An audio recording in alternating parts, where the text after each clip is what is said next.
بسم الله الرحمن الرحيم.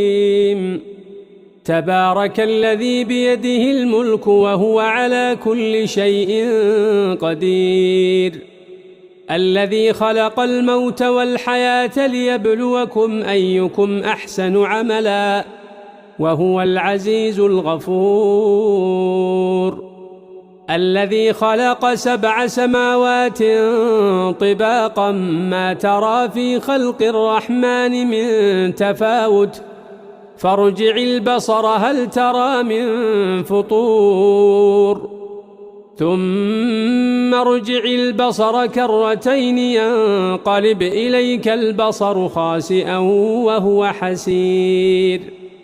ولقد زينا السماء الدنيا بمصابيح وجعلناها رجوما للشياطين وأعتدنا لهم عذاب السعير.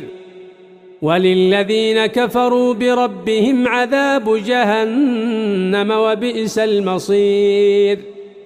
إذا ألقوا فيها سمعوا لها شهيقا وهي تفور، تكاد تميز من الغيظ، كلما ألقي فيها فوج سألهم خزنتها ألم يأتكم نذير؟ قالوا بلى قد جاءنا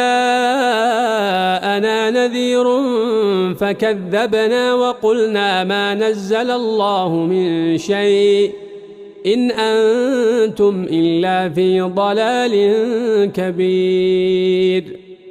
وقالوا لو كنا نسمع أو نعقل ما كنا في أصحاب السعير، فاعترفوا بذنبهم فسحقا لأصحاب السعير. إن الذين يخشون ربهم بالغيب لهم مغفرة وأجر كبير. وأسروا قولكم أو اجهروا به إنه عليم بذات الصدور. ألا يعلم من خلق وهو اللطيف الخبير.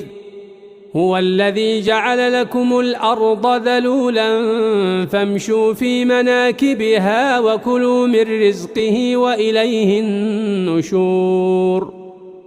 أأمنتم من في السماء أن يخسف بكم الأرض فإذا هي تمور، أم أمنتم من في السماء أن يرسل عليكم حاصبا فستعلمون كيف نذير.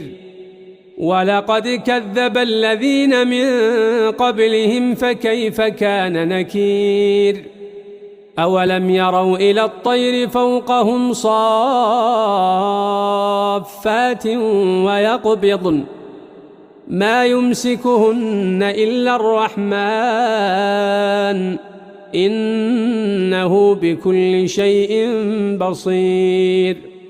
أمن هذا الذي هو جند لكم ينصركم من دون الرحمن إن الكافرون إلا في غرور. أمن هذا الذي يرزقكم إن أمسك رزقه بل لجوا في عتو ونفور. أفمن يمشي مكبا على وجهه أهدى أمن يمشي سويا على صراط مستقيم. قل هو الذي أنشأكم وجعل لكم السمع والأبصار والأفئدة قليلا ما تشكرون. قل هو الذي ذرأكم في الأرض وإليه تحشرون.